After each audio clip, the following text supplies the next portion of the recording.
living and dead who did these things, we dedicate this program, The Dambusters, presented by the author himself, Paul Brickhill, dramatized by Morris West, an Australasian radio production.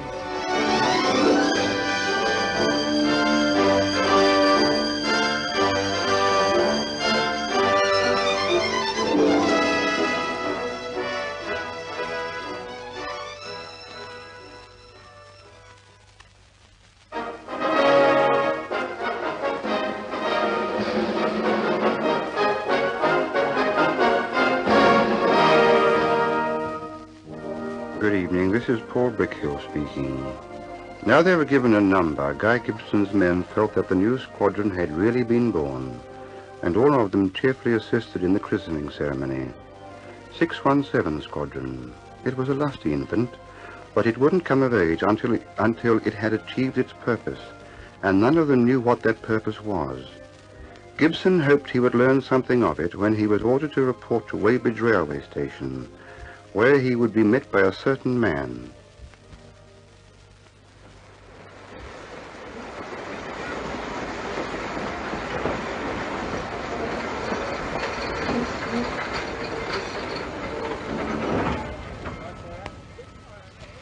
Hello, Guy. Mutt.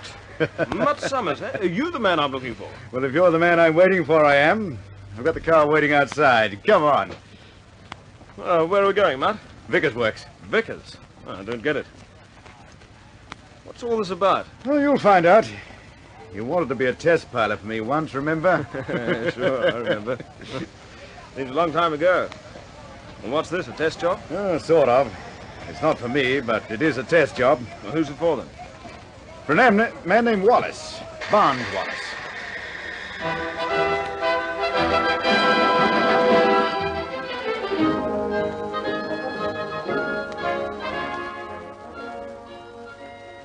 I'm glad you've come, Gibson. Now we can get down to it. There isn't a great deal of time left.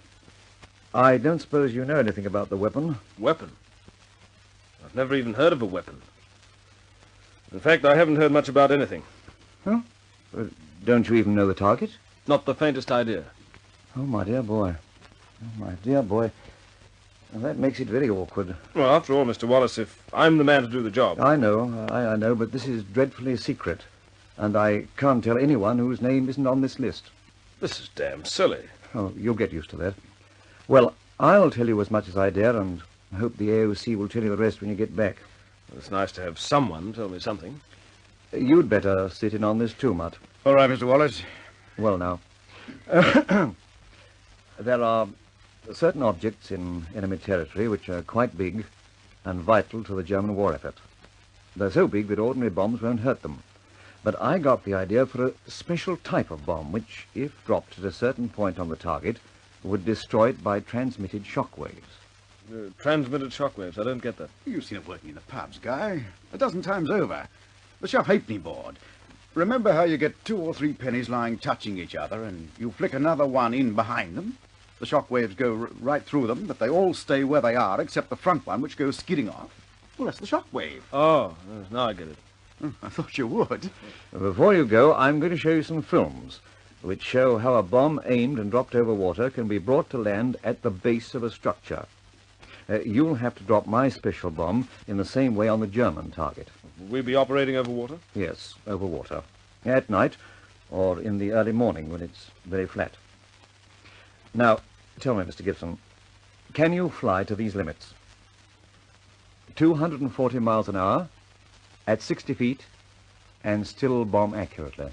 Well, it's terribly hard to judge a height over water, particularly smooth water. How much margin of error is allowed? None. That's the catch. You must fly at 60 feet. No more, no less. Otherwise, your aiming won't be accurate. Well, there's probably a way of doing it. We'll just have to find it, that's all. You'll have to find it very quickly, Gibson, because if you fail the first time, you won't get a second chance.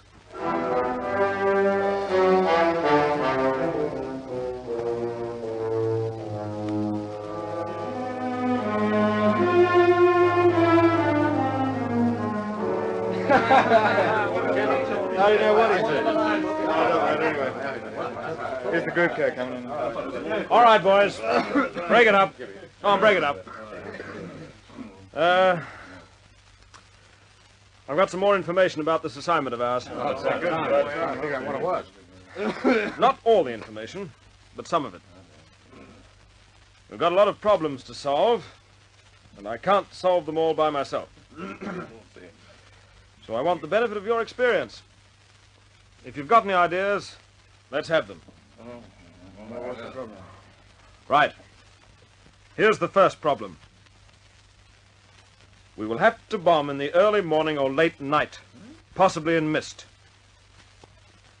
What are the best conditions for training? Oh, I'd say moonlight, Guy. Moonlight, that's not a bad idea. But you don't get much reliable moonlight in this country. True enough. Couldn't we stooge around in dark glasses? Oh, it's not so good. I've tried it. You can't see your instruments properly. Just a minute. I seem to have heard about a new type of synthetic night training. They put transparent amber screens around the perspex, and the pilot wears blue glasses. Oh, yeah. I believe it's just like night flying, but you can see your instruments. Now, I'll see if Satterley can rake up the equipment for us. Okay.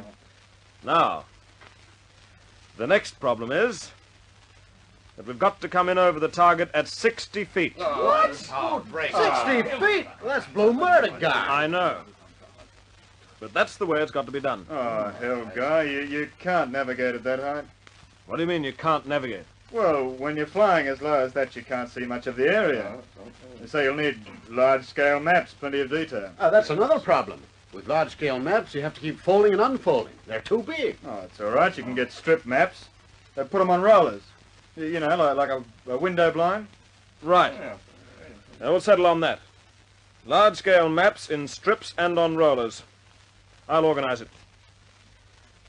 The next point is we'll be flying over water. Oh, water! Oh, yes. That means we'll have to do our training over the lakes and fens. Astle, I want you to do a series of recce flights over these areas and bring me back as many photographs as you can. Then the boys can start training. Okay, Guy. I'll fix it. What about the regulations? They say no low flying. There'll be a lot of complaints. I'll deal with the complaints. Hey, listen, how do you get an accurate check on your altitude when you're flying at 60 feet above water? I don't know. I'm going to try and find out. And if you bright boys have got any ideas, you might let me know. We'll certainly do that. All right. That's all for now. First flight orders will be posted at 0900 hours tomorrow morning. 60 feet over water and in mist. Holy smoke!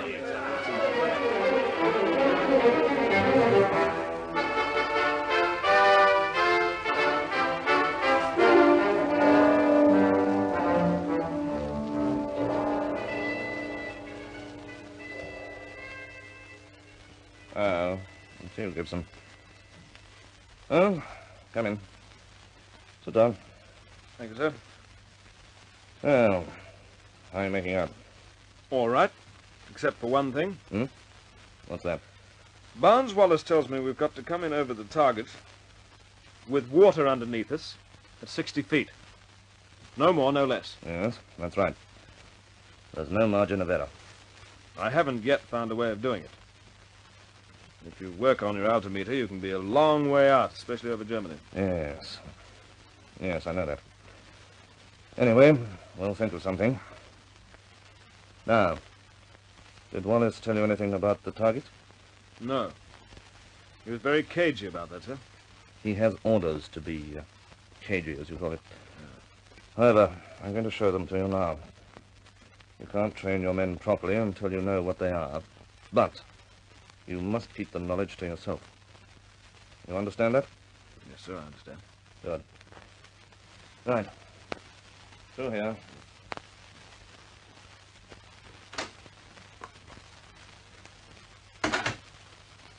Well, there they are, Gibson. Take a good look at them. Dams. Dams. That's right. 3 of the most important dams in Germany. The Möhne, the Eder, and the Sorpe. Between them, they keep the whole of the Ruhr Industries going. These are scale models showing the dams themselves and the surrounding countryside. What a mess they'll make. If you can breach them. Yes, if we can breach them. All right, Gibson. Now you know the score. Go and see Barnes Wallis again, then come back and report to me.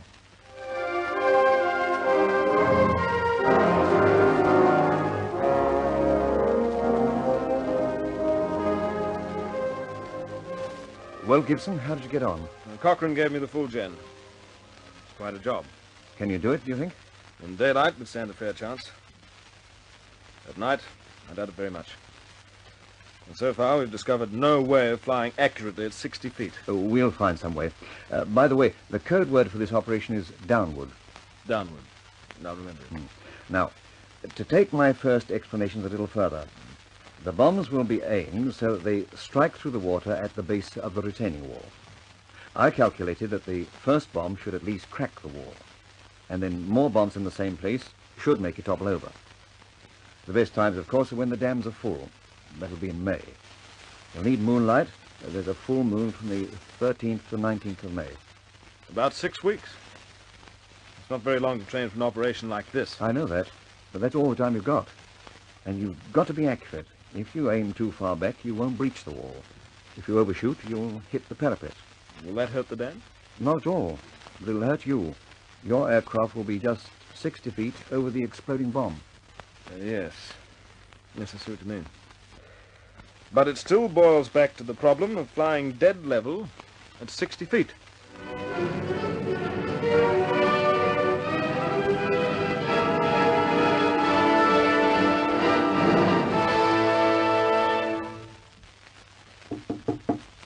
Come in.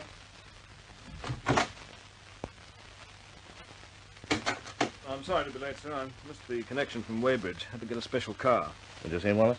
Yes. He's given me more gen. He's as concerned as I am over the altitude problem. You see, it affects our training as well. And I think we've got the answer, Gibson. I'm sure we have. What is it, sir? Here it is. I've had the backroom boys at the Air Ministry working on it. Now look. You put a spotlight under the nose of the aircraft and another under the belly. You angle them downwards and inwards so that they cross at 60 feet. When you come in over the water, you dive until the point of convergence hits the water, and there you are. As simple as that. I'll tell you something, Gibson. Do you know where the boffins got the idea? I couldn't imagine. One of them went to see a striptease show, and they threw 2 spotlights on the girl, one from either side of the stage. I never saw much merit in that sort of entertainment, but I do now. Yes, so do I. Now we can go ahead without any hitches. I hope.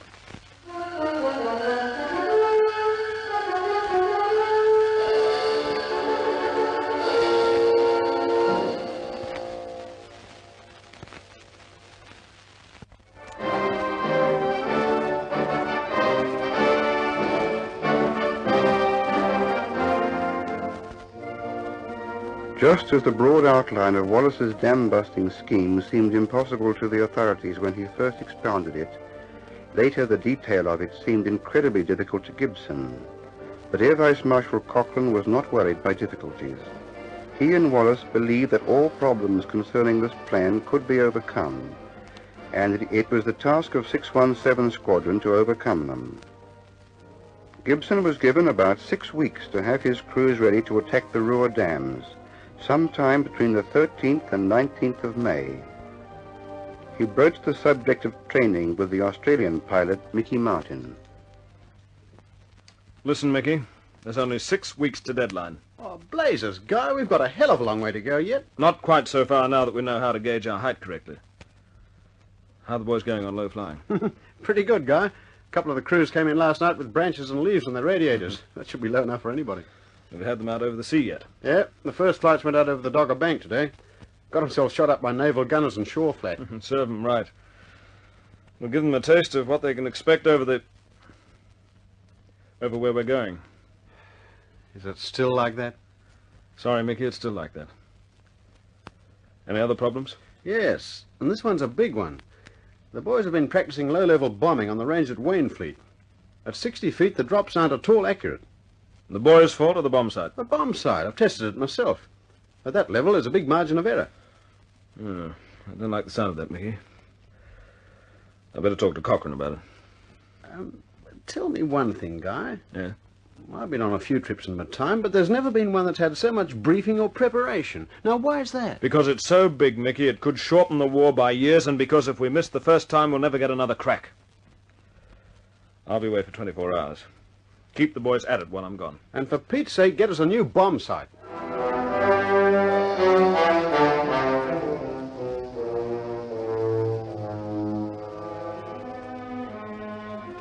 You seem to be having your share of trouble, Gibson. Yes, sir. Now it's the bomb sight. At 60 feet, it isn't accurate enough. You're sure it's the bomb sight and not the bomb aimers? Yes, sir. All right. This is another job for the backroom boys. Excuse me. Get me the Ministry of Aircraft Production, Wing Commander Dan. Thank you. Now, Gibson, while we're waiting for this, there's something else. Wallis has just finished the 2 prototypes of the new bomb. They're going to be tested tomorrow at Möhne Bay. I want you to go down and watch them. Take your bombing leader with you. Very good, sir. What time are we supposed to... Cochrane here. Is that Wing Commander Dan? This is an urgent job. How soon can you get down to see me? Tomorrow morning? Fine. Yes. Yes, we're having trouble with low-level sighting on a specified target. I've got models here. I'd like you to see them. They may help you. Good man. I'll expect you. Dan's a good man, Gibson. He'll dream up something for you. Very good, sir. Now, what time am I due at Möhne Bay tomorrow? 10:30. Take a car straight out to the beach. Wallis will be waiting for you. Oh, you'll need a pass. The security boys will have the area cordoned off. Hang on a minute, and I'll have one made out for you and your bombing leader.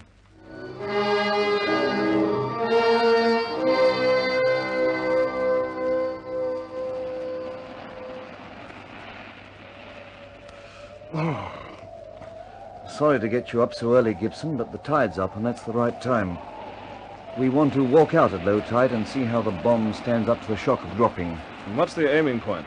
Out there, between the 2 white boys. You see? Yes, I see. They're making the run now. There are 2 of them. One's the camera aircraft. Watch carefully now. There'll be a lot of spray, and if the casing cracks, you'll see fragments. He's too high! He's coming in too high! A lot of fragments, you see? Case is broken. I said it wouldn't work. Bomb's too big and heavy, and the case is too light. It shatters as soon as it hits the water. And he still came in too high. He was over 100 feet. I know. Well, we've got another bomb in the hangar. We'll try it again this afternoon. Here, just hang on to my coat, will you? What are you going to do, sir? I'm going to wade out and see if I can pick up some of the fragments. They might tell us something. It's going to be a cold swim. Oh, needs must when the devil drives.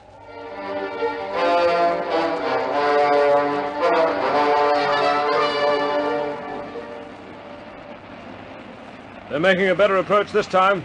Yes. Keep your fingers crossed, Gibson. If this casing breaks, I don't know what we're going to do. He's dead on this time. I wait for it.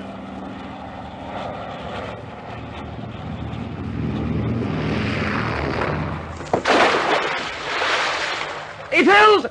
The casing held! Thank God for that.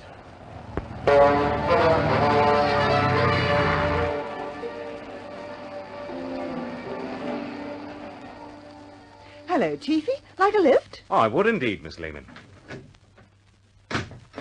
Where to, Chiefy? Admin offices, Wing Commander Gibson. Quite an honour, Chiefy, to be driving special ops personnel. What do you know about special ops, my girl? Oh, nothing much. Except the boys are doing a lot of low flying, and they're all specially picked men. I've never seen anybody fly the Lancs as low as they do. Now, you're a nice girl, Miss Lehman, and I like you. So I'll give you a piece of advice. Squadron 617 is not a thing to talk about. It's dynamite. Understand? Yes, of course I understand. And I'll tell you another thing. That's why I'm going to see Wing Commander Gibson now. Some silly fool wrote a letter to his girl. And is he going to catch trouble? Oh, I see. I see.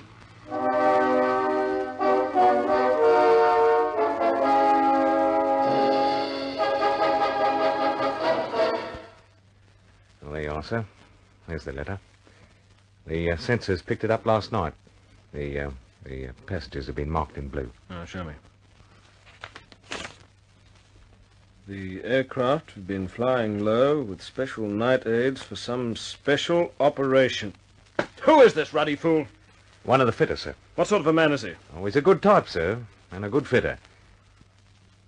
I think, sir... Yes, Chiefy? Well, I think if you were to have him up here and tear a few strips off him, he wouldn't make the same mistake twice. In my opinion, sir, it's... well, I think it's just a slip, sir. All right, Flight. Run him up to me. I'll give him a lesson he won't forget in a hurry.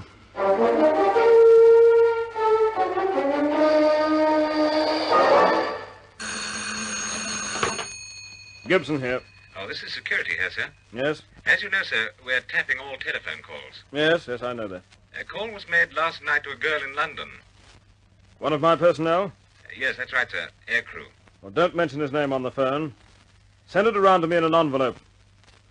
What did he say?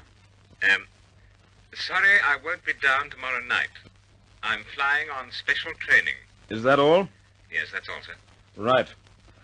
I'll deal with it as soon as you send me his name. Thanks for calling. Oh, the fools. The blind, bone-headed fools. Why can't they keep their silly trap shut? Gibson here. Give me the adjutant. Hello. Look, all air crews of 617 Squadron to assemble in the mess at 0300. Yes. Yes, all air crews.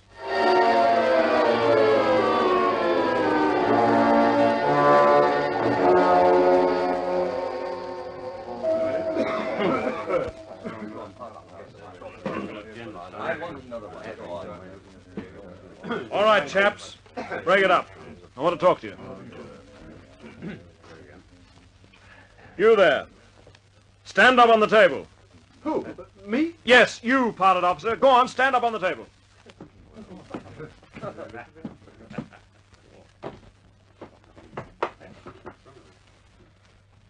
You see this fellow? He's a pal of yours, isn't he? He carries badges of rank just the same as you do. He's aircrew, which gives him special privileges. He's a nice chap. Or so you'd think.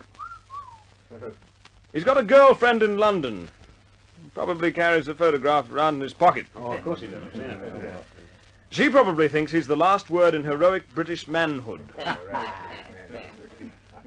He telephoned her last night, and while he was telephoning her, he gave her a piece of information that could have cost the lives of every man jack of you.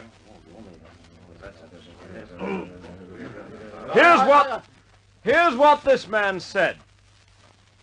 And for the information of the rest of you, every phone out of this station is tapped by security men.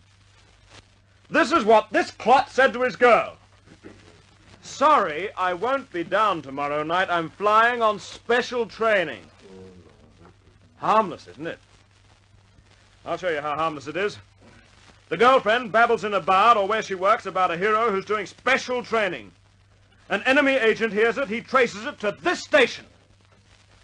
And the night we go out on our mission, there's flak and fighters and a balloon barrage and everything else in the box of tricks lined up waiting for us. Now look at him. Look at the fool. Hundreds of men's lives in danger because one idiot can't keep his trap shut. Now, if this happens again with any single one of you, I'll have the man court-martialed and dismissed from the service. That's all.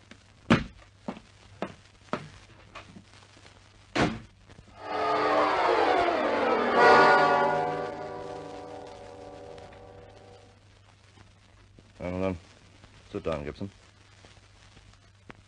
You know what today is? April the 29th. That's right. Only 13 days to the full moon. 13 days to the final test. Now then, give me a training check. Low flying? Good, sir. Mickey Mountain's done a wonderful job. The boys can come in, moonlight or mist, over any target and hold the crate steady at 60 feet. Good. Very good. Bomb, Amy? Very good. Your man from the Air Ministry made up a gadget for us out of nails and chunks of wood. Well, it was child's play now. How about security? Well, a few minor breaches, but no, it's still good. I see. Well, Gibson, the water in the dams is rising. If you're not ready by the 13th of May, you won't be ready at all. And the raids will have to be put off for another year. We'll be ready, sir. But will Wallace be ready with his... Excuse me. Cochrane here. Hello. Yes? Yes?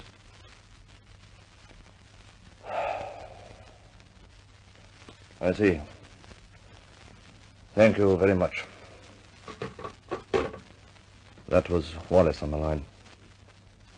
Final tests on the bomb have been completed. And it works, Gibson. It works.